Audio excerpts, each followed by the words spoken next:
At the Aula Magna of LUMSA University in Rome, Cardinal Pietro Parolin, Secretary of State of His Holiness Pope Francis, presented Matthew Ford's latest book, The Pastoral Care of Solitude, a new proposal.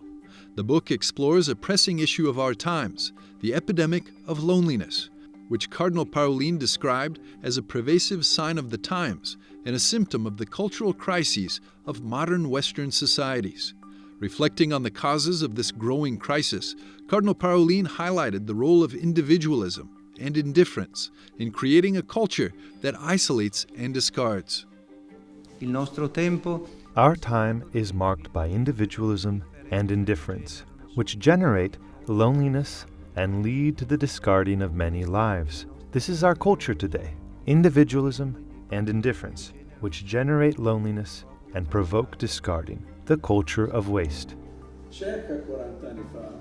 Ford, a Christian historian and scholar based in Rome, has dedicated much of his academic career to examining the process of secularization and its impact on European societies, particularly in Great Britain. His book delves into the cultural and spiritual void left by the retreat of Christian values and practices, which once formed the bedrock of community and belonging.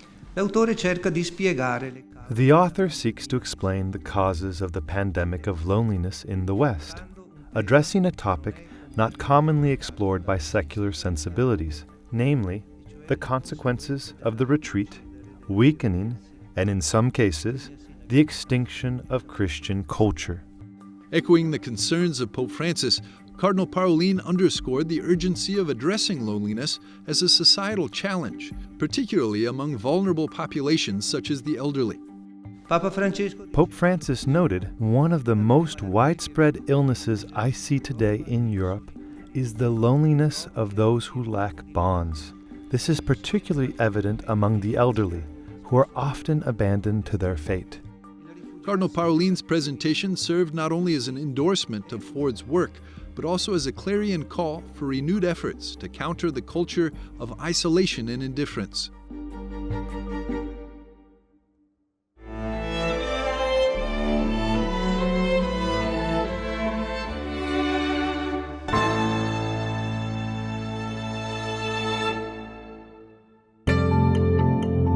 Global health experts convened at the Vatican to address a looming health emergency, antimicrobial resistance, or AMR. The symposium, hosted by the Global Coalition on Aging and the Acton Institute at the Pontifical Academy of Sciences, aimed to shine a light on the crisis and mobilize action. This antimicrobial resistance, AMR, has become a huge crisis for the world. We are at the place where we are about to have a world without antibiotics, pre-1950s, if we don't do several things about it. The event underscored the critical role antibiotics play in modern medicine. Without them, routine surgeries, cancer treatments, and organ transplants could become life-threatening. Antibiotics are really one of the foundations of modern medicine. And if we lose antibiotics, much that we have in the medical scientific complex is under threat. Hosting the event at the Vatican was seen as an ideal place to amplify the urgency of this issue, taking into consideration the Vatican's global moral influence. The conference concluded with a call to action, urging governments, faith communities, and the public to work together to prevent a return to the dark ages of medicine. The Church, of course, broadly constructed, has represented very important messages connecting ethics and morality to healthy societies. Hoden also highlighted the economic and societal stakes, especially as the world faces unprecedented aging populations and declining birth rates. As the AMR crisis grows, global cooperation remains essential to safeguarding public health and the foundations of modern medicine.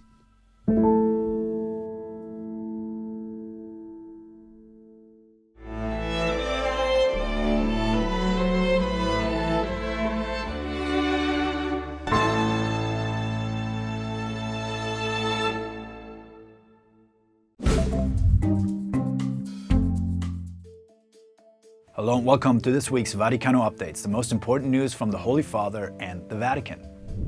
A teenager known as God's influencer for his digital talents will be canonized as a saint in April 2025 during the Jubilee for Teenagers in Rome. Carlo Acutis, who passed away from leukemia in 2006 at just 15 years old, will become the first millennial saint, representing those born between the early 1980s and late 1990s. In May, Pope Francis approved a second miracle attributed to Carlo, paving the way for his sainthood. Often called the patron saint of the internet, Carlo is celebrating for cataloging miracles online and managing websites for Catholic organizations. At a Vatican event marking the 40th anniversary of the Treaty of Peace and Friendship between Argentina and Chile, Pope Francis condemned the hypocrisy of nations that speak of peace while profiting from the arms trade, calling it a pharisaical attitude that inevitably undermines fraternity and peace. He pointed to the conflicts in Ukraine and Palestine as tragic examples of humanity's failure where arrogance prevails over dialogue. On the solemnity of Christ the King as the Church celebrated World Youth Day, Pope Francis presided over the handover of the World Youth Day cross on the icon of Mary, Salus Populi Romani.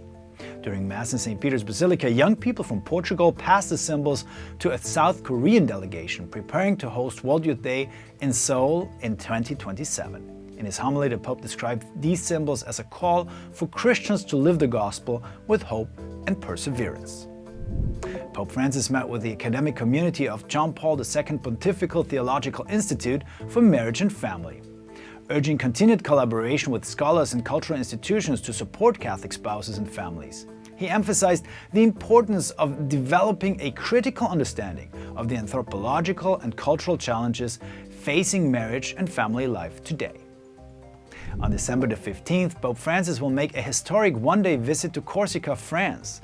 This will be his 47th apostolic journey abroad and his third visit to French territory, following trips to Strasbourg in 2014 and Marseille in 2023. Again, he will visit the periphery instead of the nation's capital. He'll be present during the final day of a church conference on popular piety, a topic very close to the Pontiff's heart. Thank you so much for watching this week's Vaticano Updates. Andreas Tonhauser in Rome for EWTN Vaticano.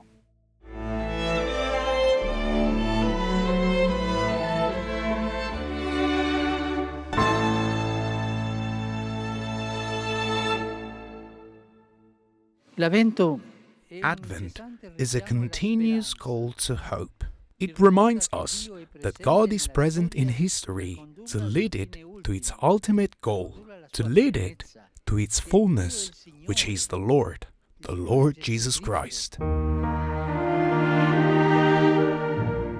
As the Vatican prepares to celebrate the birth of Christ by setting up the Christmas tree and building the nativity scene, the Eternal City comes alive with unique traditions that hold special significance this year.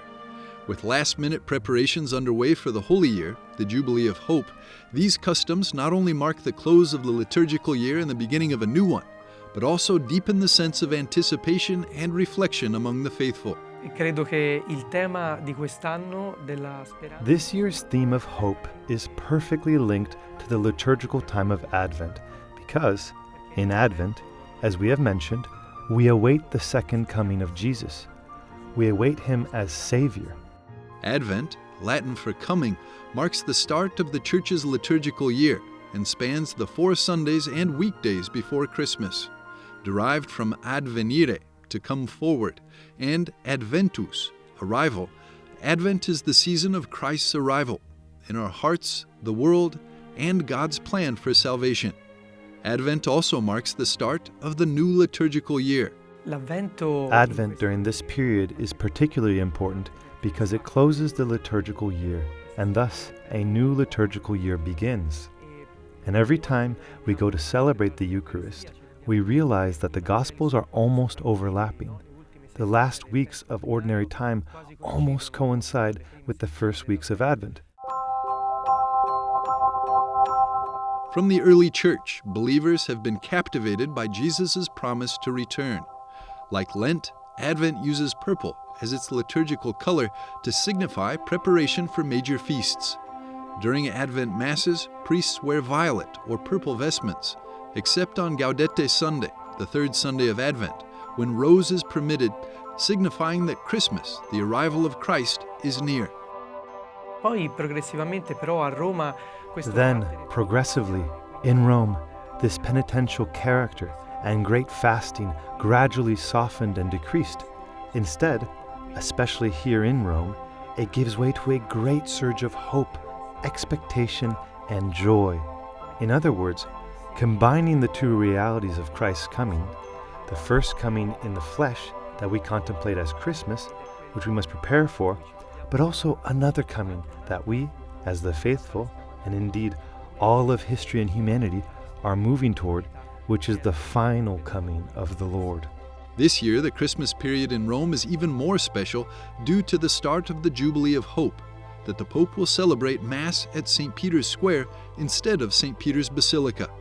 Also, the Advent retreat will be held by Father Roberto Pasolini, the new preacher of the papal household, who succeeded the 90-year-old Cardinal Raniero Cantalamessa, who served for 44 years.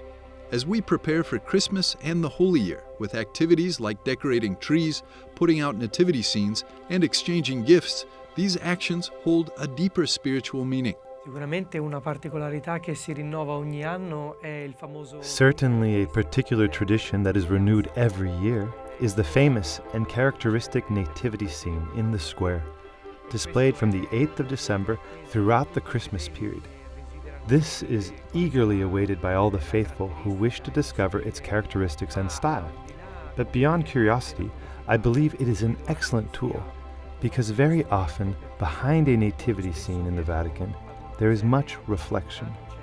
Various people are invited to participate, and thus each nativity scene tells the story of Christ, but also the story of those who built it, the story of God and the story of humanity together.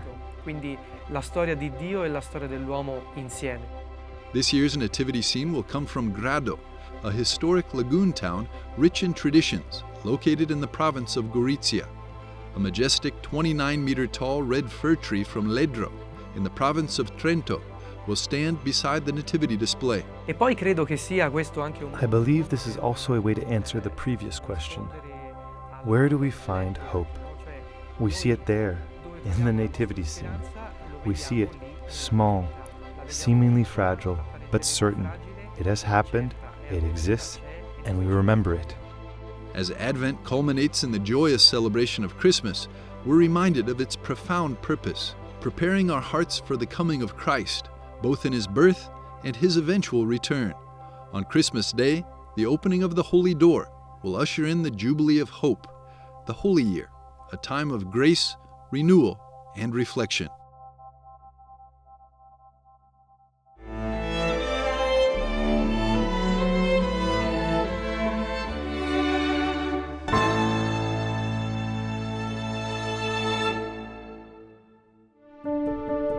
Father Hans Zollner, director of the Institute of Anthropology at the Pontifical Gregorian University and one of the Catholic Church's leading experts on safeguarding and abuse prevention, is known for his unwavering commitment to protecting minors.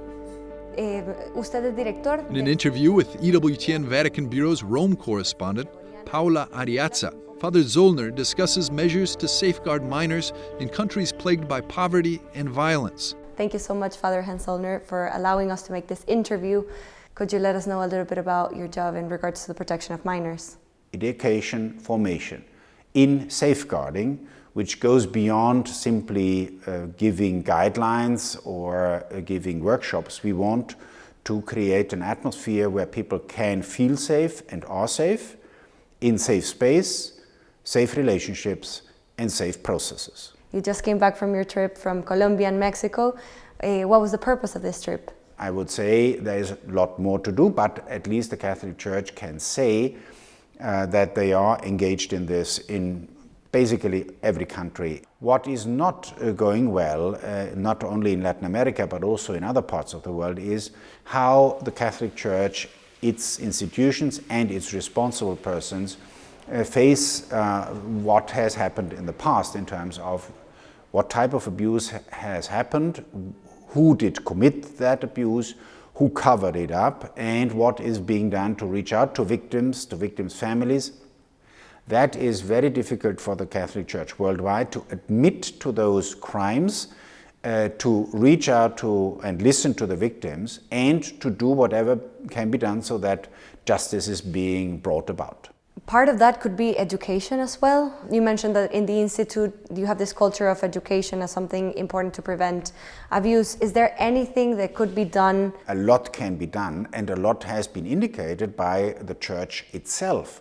In 1992, John Paul II issued a document, Pastores Dabo Vobis, which indicates that human formation is the cornerstone of all other types of priestly formation: pastoral, intellectual, and spiritual. In 2016, the Dicastery for Clergy issued a guideline for priestly formation, initial formation and ongoing formation, in which they say you need to make sure that people who carry a risk of becoming perpetrators should be screened out.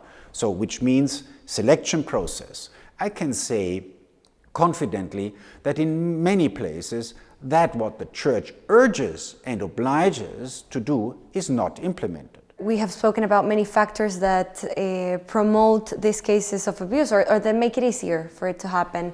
We've spoken about violence, poverty, maybe in Latin America, that's a big issue. Do you think that's a reality? Safeguarding work of the Church cannot live only in a bubble where we say in our parish people feel safe and are safe, but when they go on the calle normal, no, and in those barrios pobres, then the people are threatened with death and all types of violence. If you feel and if you see something is going wrong, and if you have an awkward feeling, believe yourself and do something.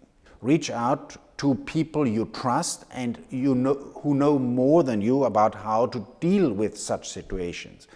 Therefore, it is important that within the diocese and the religious communities we have persons who are trained well enough and can counsel and advise what is to do and to whom to direct, for example, allegations or, let me say, perceptions, so that abuse that is going on or abuse that is about to happen is stopped immediately. I think this mission must be really close to the heart for you too. Why did you select to carry on this mission? Victims have reached out to me, many from different parts of the world, of different types of abuse in different settings, church and not church. And many, not all, but many have encouraged me to continue, even if they realize that it is taking a toll on me, on my community, on our institute here, that we have continuously to face also the resistances within the system church, within the organization at different levels, and change is very slow, far too slow in many parts of the world. There is no way other than to engage in what I believe and I reflect upon as what is the core of the mission of the Church. Everything else follows. Padre Hans Zollner, muchísimas gracias. Gracias a usted.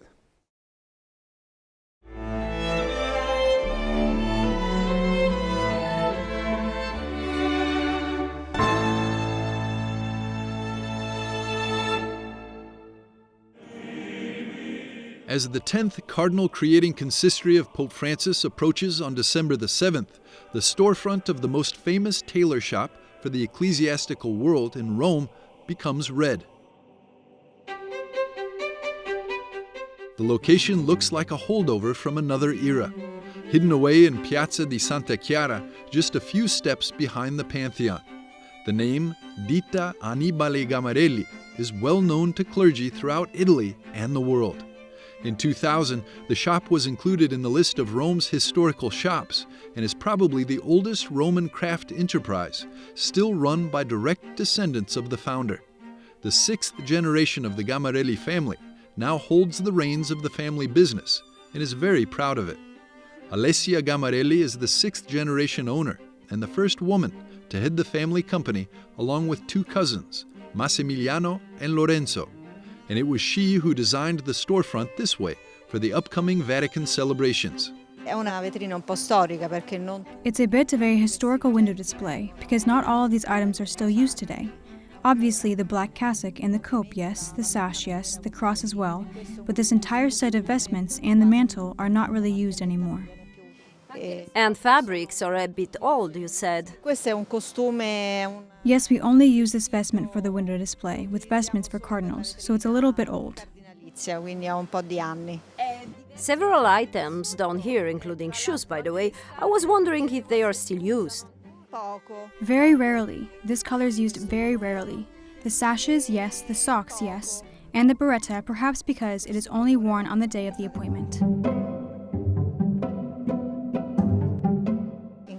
Then in this window display, we also have the Holy Father's zucchetto, which we always keep in all our window displays as a distinguishing staple piece. Established in 1798 by the patriarch of the family, Giovanni Antonio Gammarelli, the tailor shop was founded during the pontificate of Pius VI and promptly began serving the Roman clergy. The family has provided exclusive service to the last 8 popes, starting with Pius XI, and now has the honor to prepare vestments for Pope Francis. This Pope is very simple in the way of being, in the way even of dressing, but still, he also uses your tailoring for his white clothes that he wears daily? Yes, always. But do you go there to take measurements? Le misure le abbiamo. They place an order, give us the measurements, and we make the clothes. How long does it take to prepare such a robe? Per preparare una veste. It takes about a week to prepare a vestment. Do you need a particular fabric, the one for Pope? Sempre sì. Colors are obviously special, and about the fabrics, they are all of very good quality, all pure wool and so on. So obviously, the vestments for the Pope are made with great care, although the other ones are made equally well. It is his headgear. Do you also do it then? Sì. Yes, and there are often people who come wanting to buy a zucchetto to give to the Holy Father. I don't know if you know about this. So they buy it from us, we put it in a nice little box, and then they give it to the Pope, hoping to exchange it for his. The special privilege of the historic Taylor family concerns the election of a new pope.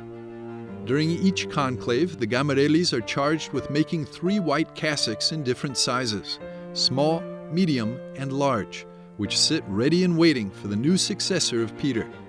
Inside the shop that seems like a real treasury of past centuries, throughout the 2 small rooms, portraits of past pontiffs hang or are propped on tables and cabinets.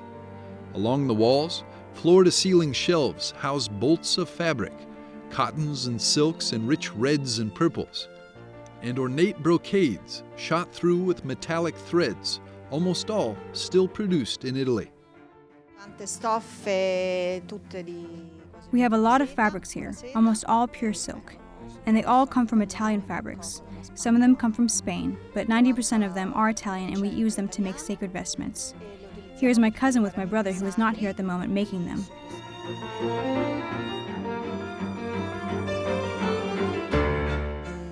From vestments to shoes, hats, and accessories, all the garments are handmade with the same scrupulous attention to detail. Over time, the garments have enclosed thousands of priests as well as bishops and cardinals of the Church. Silver, as I can see. Others are gold in color, however. There's nothing in gold silver here, only silver, gold-plated silver.